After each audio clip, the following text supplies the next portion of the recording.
This is the true story of an ordinary journey I think we took a wrong turn back there. that becomes a descent into hell.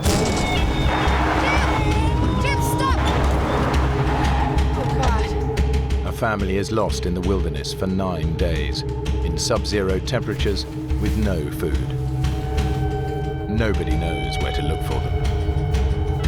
A young father faces an agonizing choice: to stay with his family and face certain death, or walk into the unknown to seek help. How the hell are we going to get out of this?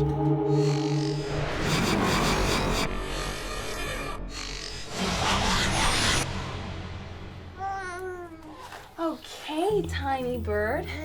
So, gonna go on a big, long trip. Can you grab that? Hello? 21-year-old Army Private Jim Stalper is planning to drive to his grandmother's funeral in Idaho with his 20-year-old wife Jennifer and their baby Clayton. Yeah, I miss her too. I was quite driven to get to this funeral. I was a very family-oriented person, and the loss of any member of the family was hard on me. Well, Kevin and me were thinking maybe you should just stay put for now. Well, it's nearly 1,000 miles, and the weather's going to get bad again.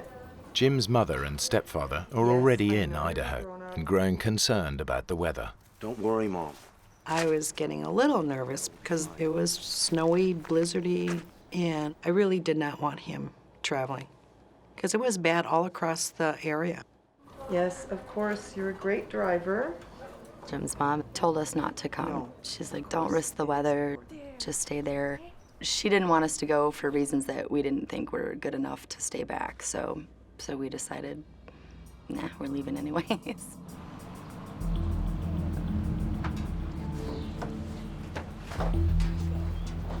Poor Clay. He's gonna be stuck in this thing forever.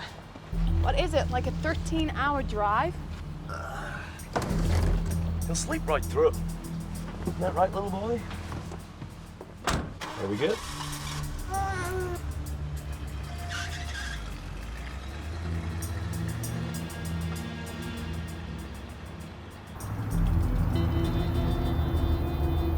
Severe blizzards are causing extensive road closures again today in California and Nevada. Jim and Jennifer set off. They haven't made the 800-mile journey before, but reckon it'll take at least 12 hours. They head northeast from the San Francisco Bay towards Pocatello, Idaho. What they haven't bargained for are blizzards, which have already closed the main interstate highway, their most direct route. They were telling us the roads would be closed until the next morning, and we certainly didn't want to wait a whole nother day. So we thought we'd try to get a map and maybe see if there was an alternate route. We're just pretty determined by then, you know, this is, like, we're gonna do it. Thanks, sir. Have a good day now. And you?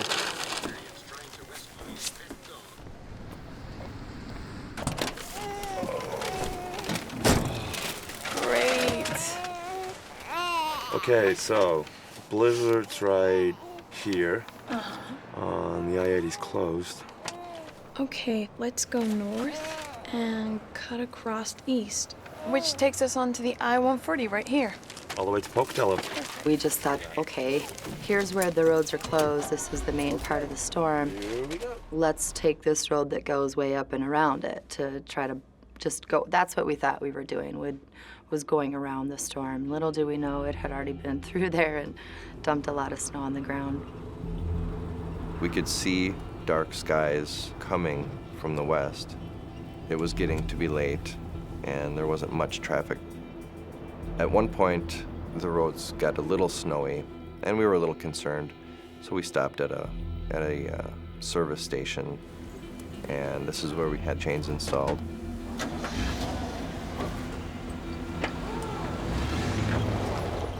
We had planned to call and let my mother and stepfather and family know that we had taken this alternate route. We didn't have a cell phone, so we looked for a payphone. Damn it. It's eating all my quarters. We knew that my mother would be worried about us. So we were disappointed we couldn't call. but we were also relieved that we weren't adding to her grief at the moment.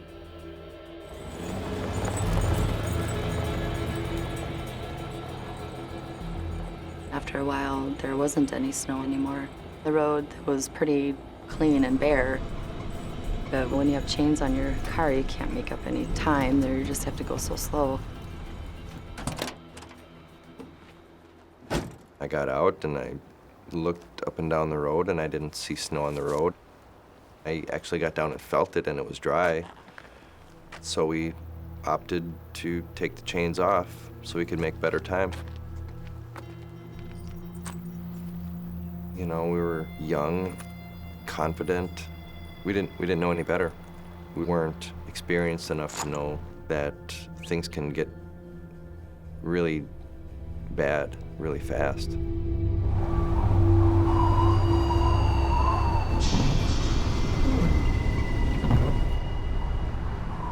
There was snow back on the road by this time. It was like getting pretty bad. But we didn't want to slow down and stop, and at this point we're just figuring, okay, well, I can still see the road ahead of us, let's just keep going. This is a very minor road. We shouldn't have been on the road in the first place, but the sign that declared the road closed was buried in snow. The road was covered with just unbroken snow, and we were making the tracks now. Where the hell are we? This map makes no sense. This is weird. It's totally deserted. Wait, you know what? I think we took a wrong turn back there. Jim! Jim, stop! Jim, we're in about 2 feet of snow! Jim, stop! You're making it worse! Jim, stop! Jim, stop! Stop!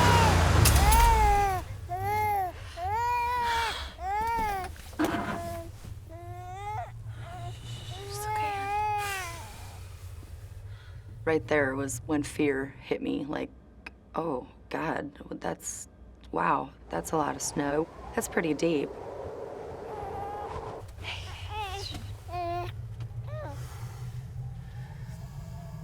It took a while to really figure out what really had just happened. I can't believe this. What is this stupid road anyway? We were a little concerned, but people get stuck in the snow all the time, and it's not that much of an issue because there are other people around to help. Oh, we are going nowhere tonight. So we decided to just wait it out and hope for somebody to come along and help us. Look, honey, we still got plenty of time to get to Idaho. If we don't freeze to death first.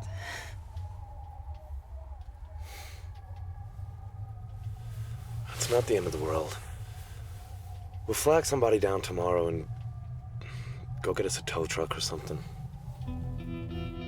Jim, Jennifer, and Clay spend an uneasy night in the truck. They have no idea they've driven off the Nevada backroads into the middle of a 5,000-acre wilderness.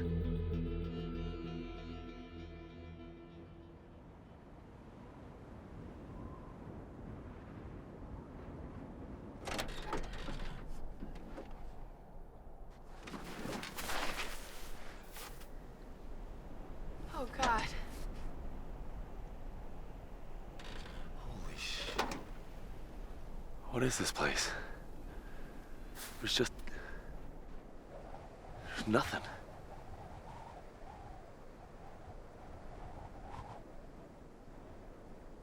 What have we done? When we saw how desolate the area was, it occurred to us that that road probably wasn't very well used.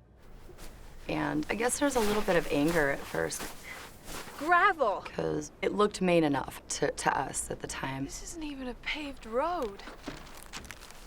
How could we be so stupid? We didn't know really where we were. Look. But the last town we had passed through was well over 50 miles. The only place we can be is here. We must have left the 299 right about here. Let me look.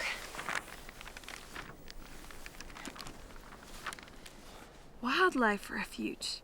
God, it's huge.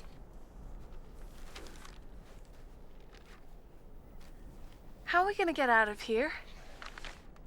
We'll never get those too tight, crappy chains back on without tools. To make us feel like we were doing something to help the situation, we decided to try to dig the truck out. So pretty much all day long, that's what we did. The wind was blowing. The snow was really dry, so as fast as we could shovel it out with our hands and cups, the wind was blowing it right back in our way. There was so much snow underneath the truck, in front of it, behind it. We really couldn't get it moved at all. This wasn't the answer. This isn't how we're going to get out of this. But we were still kind of hopeful that somebody would notice this truck in this location or drive by, or if a plane flew overhead or something. We decided to stay with the truck. We spent time getting cozy, using clothing and towels and whatever we could find to plug up any areas where cool air was getting in. Every now and then we would turn the truck on and get the heat going and listen on the radio for any news of a search for us, but we never heard anything. F for fries. No. Just decided to kill the time by playing Hangman and 20 Questions. M. No. Oh, man. The food issue was always right there. C for chocolate. Oh, God, chocolate. Hunger wasn't quite as bad as being as thirsty as we were. Okay. Surviving on very dry snow. D. A D. No. You are dead. Man.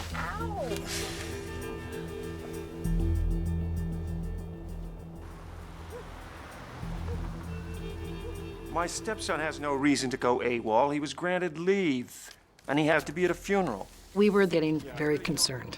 We then started calling the highway patrols, and they said it's a New Year's weekend, and they had more important things that they were concerned about at that time with the road conditions the way they were than looking for a possible missing person. Okay, but how long does it take before someone is listed as a missing person? We were really worried, but they just couldn't help us in any way. Yeah, I'd like to thank you for your help, except you haven't been any. Kevin really wanted to leave, but we still had the funeral to go to.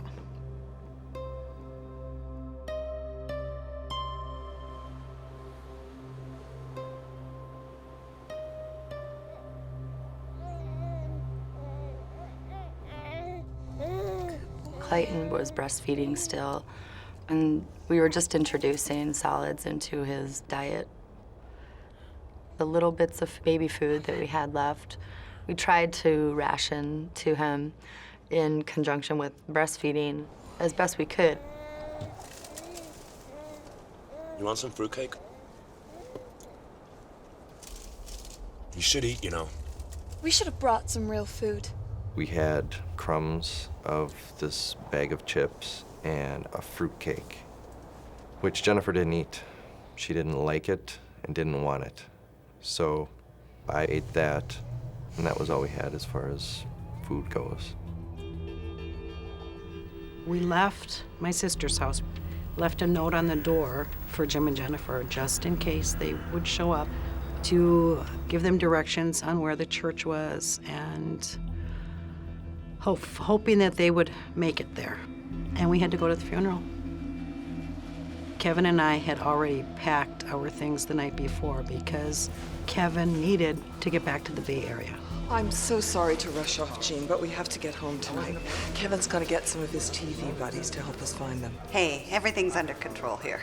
So we headed back to California. Kevin had contacts there because of his background in cable television, and he knew if we didn't get the media involved, it would be just another missing person that no one ever knew about again.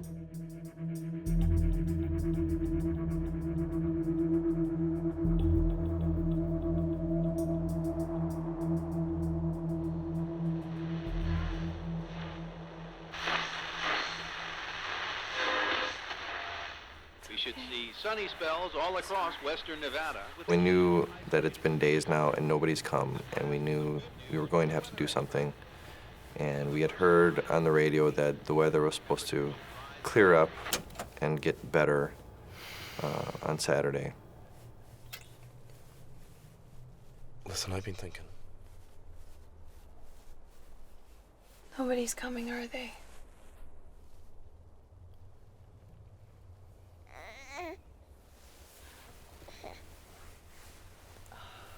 We can't just sit here and starve.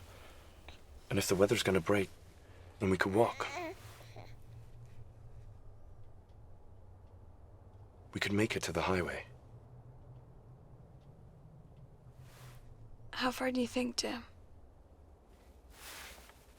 Well, there can't be anything for 50 miles back the way we came. But if we go this way, to the I-140, it's, I don't know, 20 miles? How long will it take? If we leave early tomorrow, we could be there by nightfall. If the weather guys are right.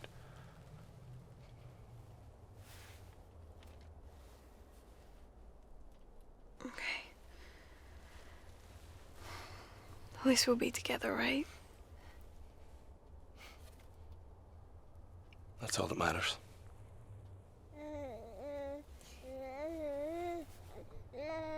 We should maybe write something. Just a note to whoever might... You know, just in case.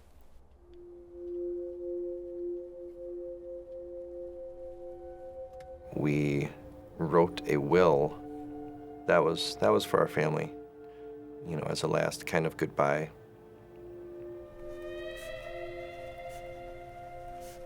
Mostly just apologies, really. Like, just really sorry that we put our parents through that, and that if this is how it turned out, you know, just to know that we're happy that we were together, and, you know, we loved each other, and if that was what was going to happen, at least we were all together for it.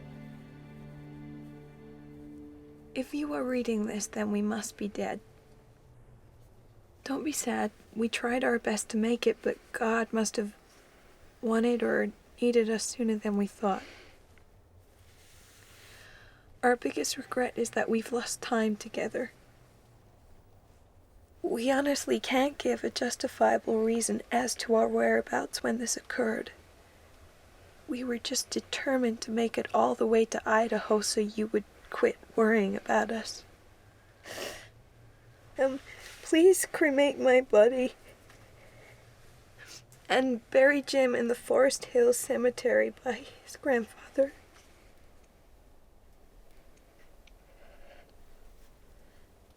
And Clay?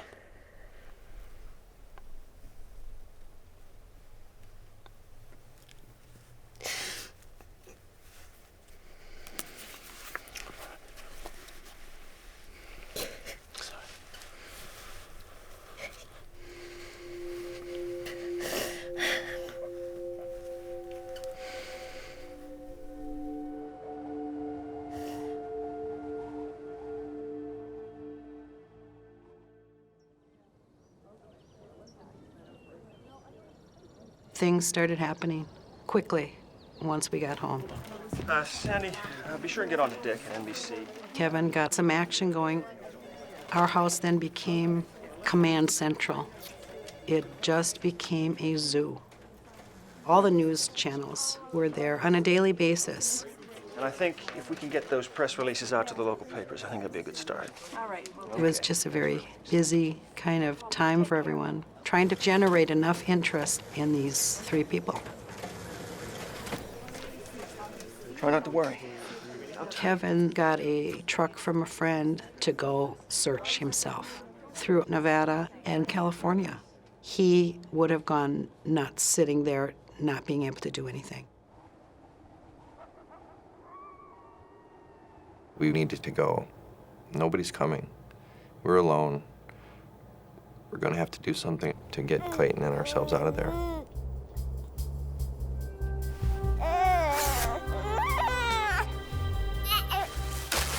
We knew our shoes weren't waterproof, so we each put on some pantyhose, a couple of layers of socks, and we took the plastic from the dry cleaner bags that clothes were in to hopefully keep out the moisture.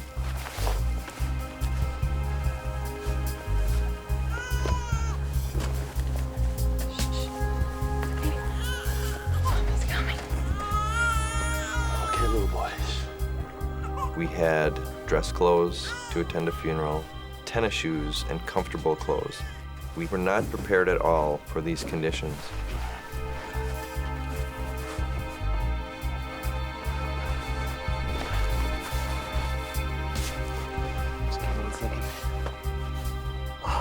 Clayton had a little sleeping bag of his own that we nestled him in.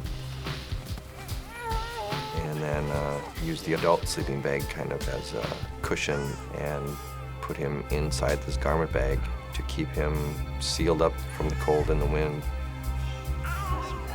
Okay, little boy. Honey, it's gonna get a little cold, but Mommy and Daddy are right here, so if you need anything, you just say, okay? Good boy. I was a little worried that he might freak out being in the dark and everything, but that kid was, I don't know, it's like he just knew. He just really knew what was happening. He was just really calm and okay with it.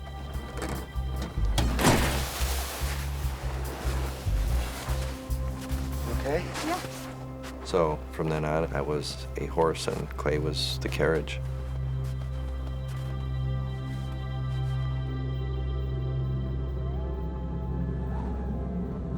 Dragging a 4-month-old baby 20 miles through the snow in search of a highway is a huge gamble. But it's Jim and Jennifer's only hope.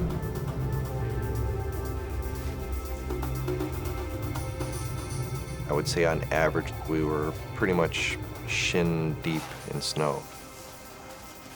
And within a couple of hours, our feet were numb already.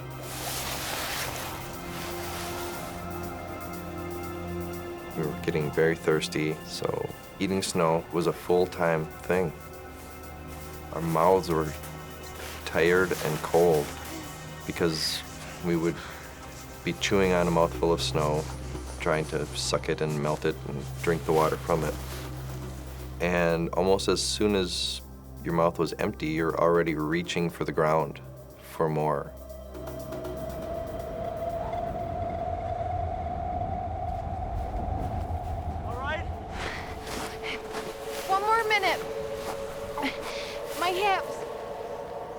We never really had to stop because of Clayton. Mostly Jim would have to stop for me. My hips were really sore. It was hard walking in the snow.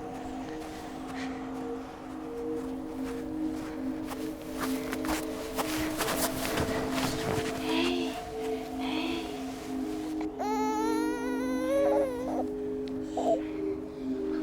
Okay, little man.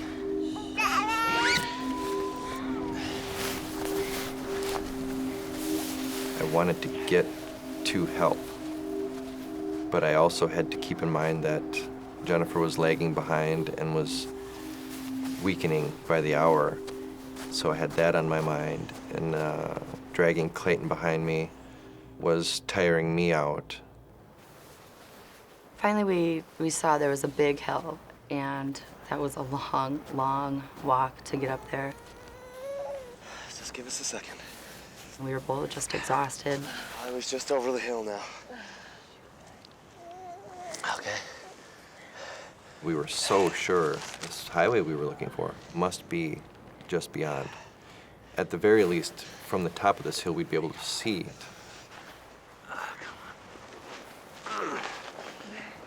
The map says that the road is over here, so it was sort of a boost for us to keep going because we just knew we were getting close.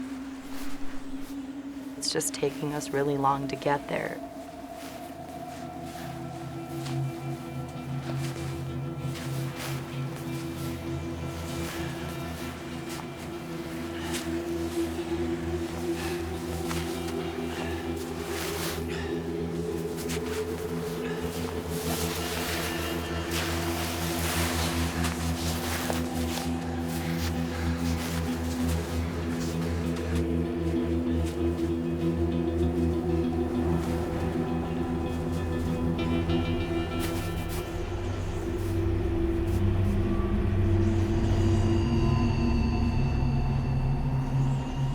The road that we were looking for was not here.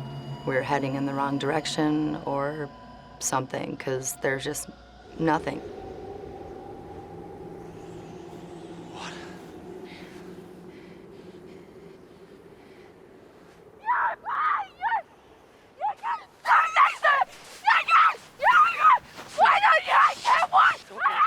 It's okay. It's all right.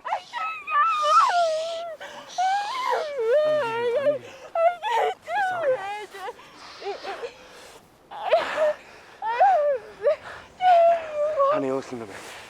Look at me, listen. We know there's a town back the way we came. We just follow our tracks back, okay?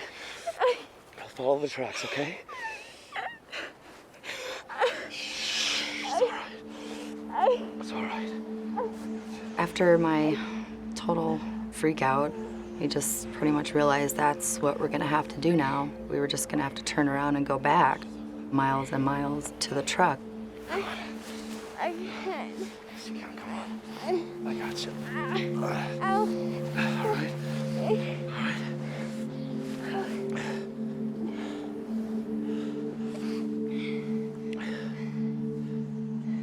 And it was then that we noticed Clay wasn't crying. Oh, God.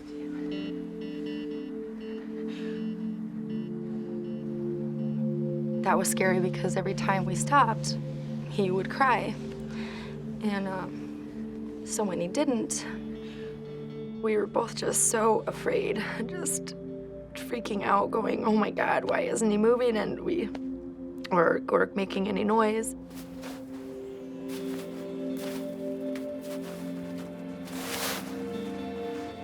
Neither one of us wanted to unzip it to see. And we just sort of just kept looking at each other going, oh God.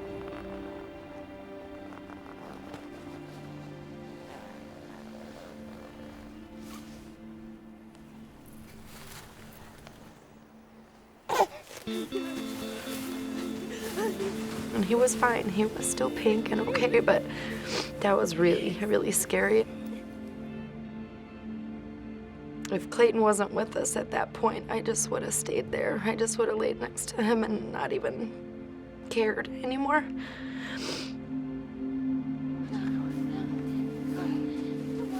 After that, just having that fear that that could have happened really made us determined, so we packed up and turned around and started walking back.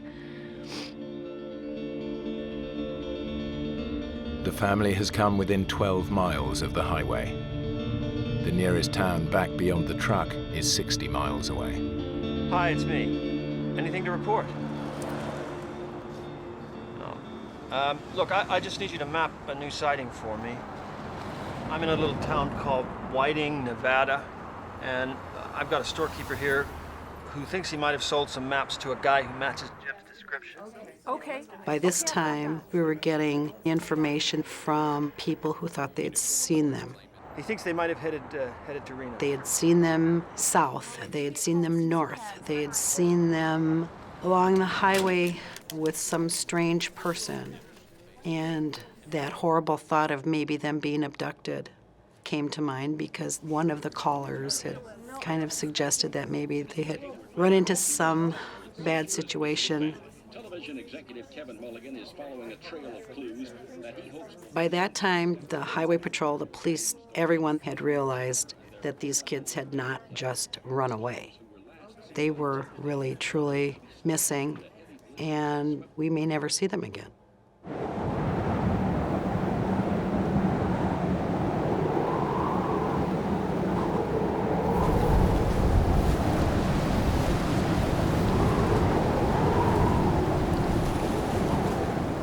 Late that evening, we made it back to this big outcropping of rocks. Oh, it was so windy that it was blowing me over. It was just awful. We decided to try to find a little cove or just something to get out of the wind to protect ourselves.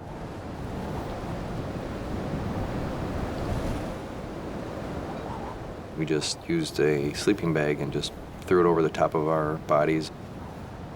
Our feet were mostly exposed, but got as warm as we could and kind of slept for the night.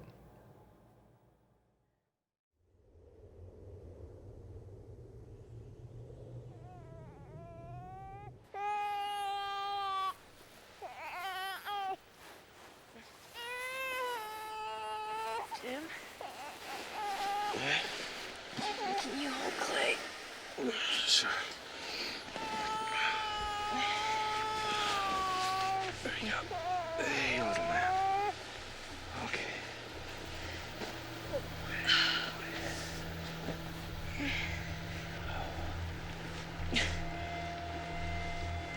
When I stood up, What's the matter with me? All right. it was like my hips were they were just done. I could not walk. The pain was just excruciating. And I knew I wasn't going to be able to go very far for that day. You okay sitting there for a few minutes? Let me go and find someplace you can rest. There you go. Okay.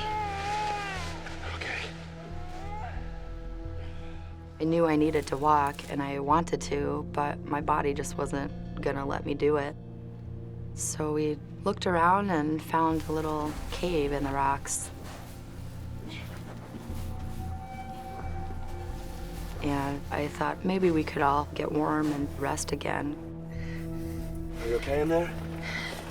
Sure. I was thinking, here we are in the middle of nowhere, now farther from the truck, no food. How the hell are we gonna get out of this? Come and see for yourself. Honey, I can't. I need to go on alone. You and Clay can stay in here out of the cold. We said we'd stay together no matter what. I need help, Jen. I have to keep going. Please. Please don't leave me alone. What if you don't come back? I told her of the plan for me to continue on, and she broke down crying, knowing that we were going to be separated now. I think deep down we both knew that it was the only thing we could really do. I didn't want him to do that. But I understood where he was coming from, but I didn't want him to go. I thought that separating would probably be the worst thing. Please, Jim, please. I'll be back.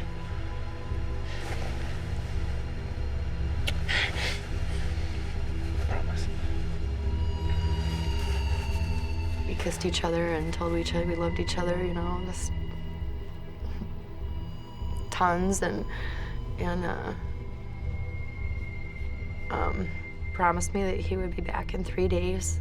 Okay, so I said goodbye to my wife and baby, which could have been the last time I'd seen them alive, and went down the hill and marked the spot with a colorful sweatshirt, and don't think I looked back. I just turned into a machine and walked.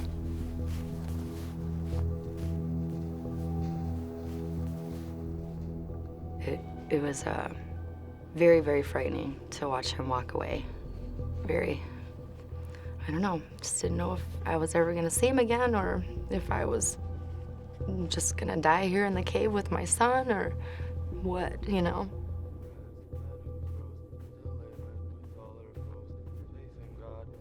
This was a seemingly never-ending task. Just walking and walking. Every now and then I would sing Army cadence to myself, kind of to keep my pace going.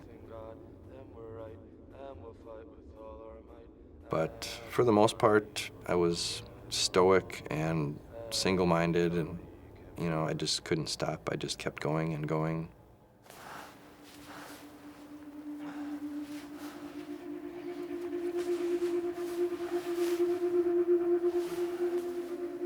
Periodically, if I found an area that I could get out of the wind, I would huddle down and maybe let my eyes close a few times and just try to relax a little bit.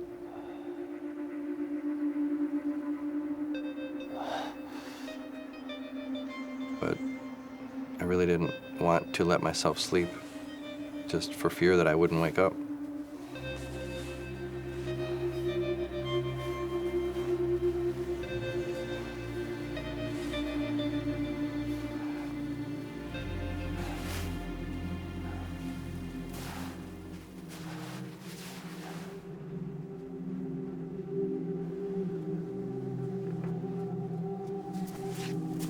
I did the best I could with keeping Clay hydrated. I just, you know, breastfed him as much as possible. But I really didn't think that I was producing much milk for him. So then that's when I started melting the snow and sort of, you know, spitting it into his mouth. He drank it too. I mean, he wanted the water in him, so like a little baby bird.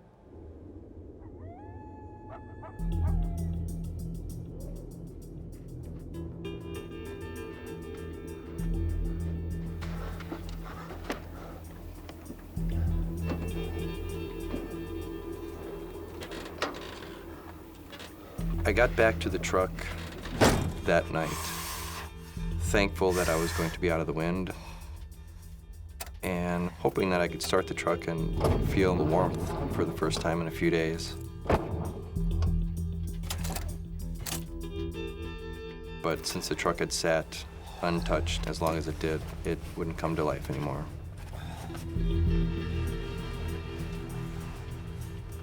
And I just laid on the front seat and went to sleep.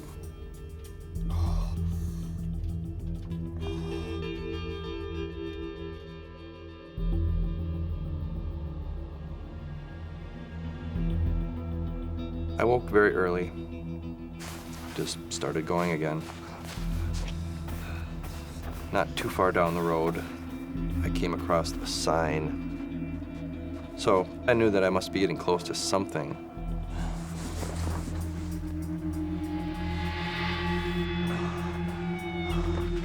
When I saw that it said 51 miles to the nearest town, that seemed almost impossible. I was thinking, you know, with no food, barely any water, no real rest, how am I gonna walk that far?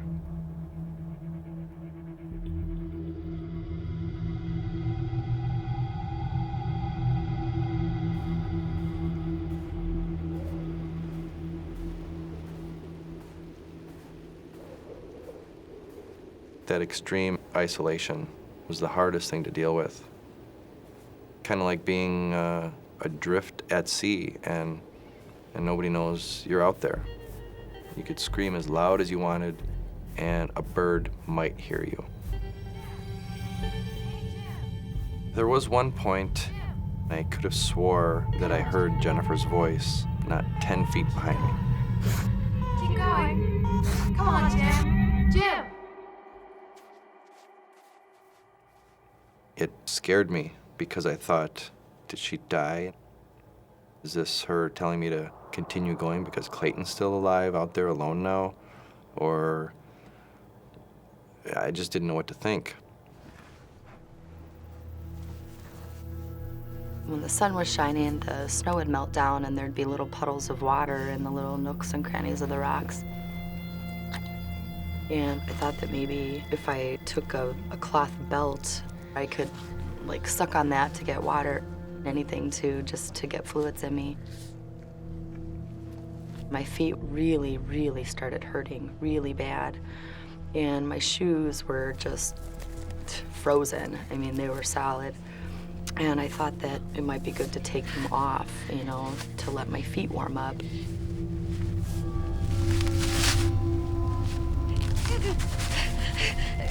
When I saw them, my feet were black and blue and really swollen, and I had never seen frostbite before, so I didn't really know that that's what it looked like.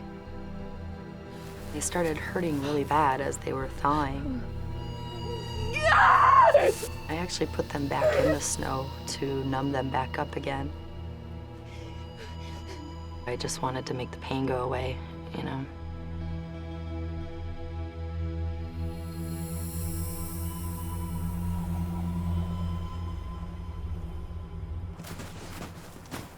I knew that I must be getting close to something when the road was somewhat plowed. So that lightened my spirit a little bit. Then I could have swore that I saw a pickup truck. No, it can't be. Who would live out here? For an instant, I thought maybe I was hallucinating, but I didn't have time to second guess myself. Help! Help! Help! Help!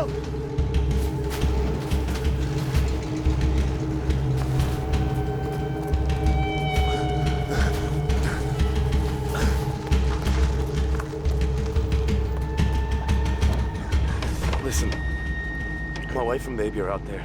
I blurted out everything that had just happened, and this grizzled-looking, middle-of-nowhere living man, Dave Peterson, looked at me like I was just crazy. Hey, tiny bird. We're gonna fly away real soon. I would fall asleep and then wake up and check on Clay. That was hard. It was hard looking at his little face. He never cried once. It was almost like, I know, Mom, it's okay. But I didn't think it was okay at all because he wasn't really making any, he wasn't crying, it looked like he was slowly dying, is what it seemed like, because he just wasn't doing anything, just laying there.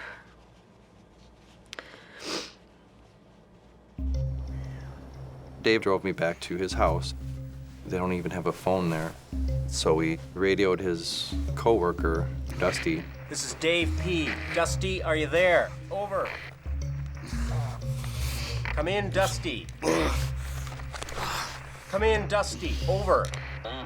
Dusty said that he would be on his way over to help. Cave's over to the right by the ridge. Blue sweatshirt's on the tree. Dave and Dusty were the perfect people to go there and find Jennifer and Clayton because they know this area better than anyone. For me now, it was just a waiting game. We got a call, and the first indication that something was going on was Kevin's assistant held up her hand to quiet everyone. Hello? What? They found Jimmy. And of course, everyone in our house just started jumping up and down, yelling and screaming. Oh. But then we heard I see. Jennifer and the baby were not with him.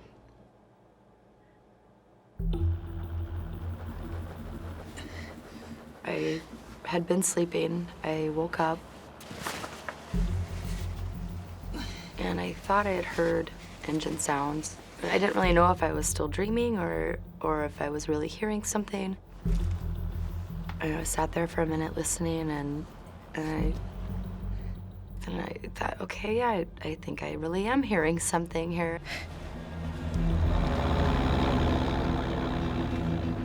And then that was when I saw the big bulldozer that was in front with the flashing light. And there was someone in it, and I just started waving and screaming. Hey! Help! It was really, it was amazing seeing those guys, you know, coming up there. And I've never been so happy to see two people, just strangers, in my entire life. I had Clayton in my arms already. I was just so anxious for them to come up there, and I just gave Dusty Clayton right away, and I knew he wasn't, you know, doing really well, but... Is Jim okay? They said, yeah, he's okay, or we wouldn't be here. And I couldn't walk, so they had to carry me down the hill, and I felt really awful that they had to do that, and I looked awful. My hair was a big rat's nest, and I just kept apologizing to them. I'm sorry, I stink.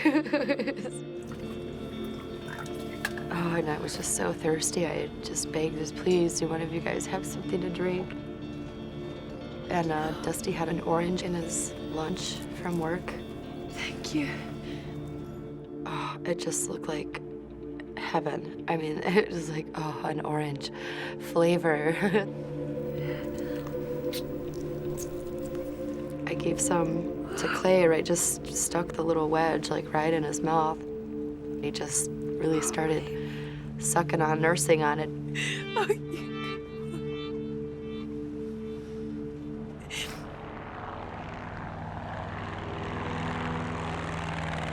The California Highway Patrol decided they would fly me to the hospital where Jim was headed. We kept trying to get information on Jennifer and the baby, and there just wasn't any. Just before we landed, we heard Jennifer had been found. I went in the bathroom and just slid right down to the floor and crying hysterically. And it was such a relief to finally hear that they were found, because 9 days of what they went through, it was just a miracle. I was still pretty looped up on pain medicine when they arrived at the hospital. We were both extremely exhausted and still trying to work out in our heads what had just happened. He looked really, really tired, but he looked good. I mean, he was alive, so that was, you know, what mattered. It wasn't as emotional as one would think. It was more nonverbal communication across the room, looking at each other in disbelief at what had just happened.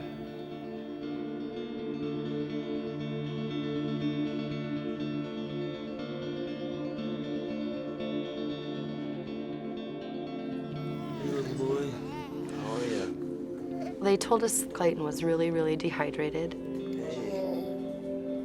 He had a really bad diaper rash. But then otherwise, once they gave him fluids and everything, that they thought he was going to be all right. Hey. The price that we paid, our feet, was just nothing compared to having Clayton be whole and healthy. And I mean, I'd die for that. Just had to look at Clay and go, okay, it's all right.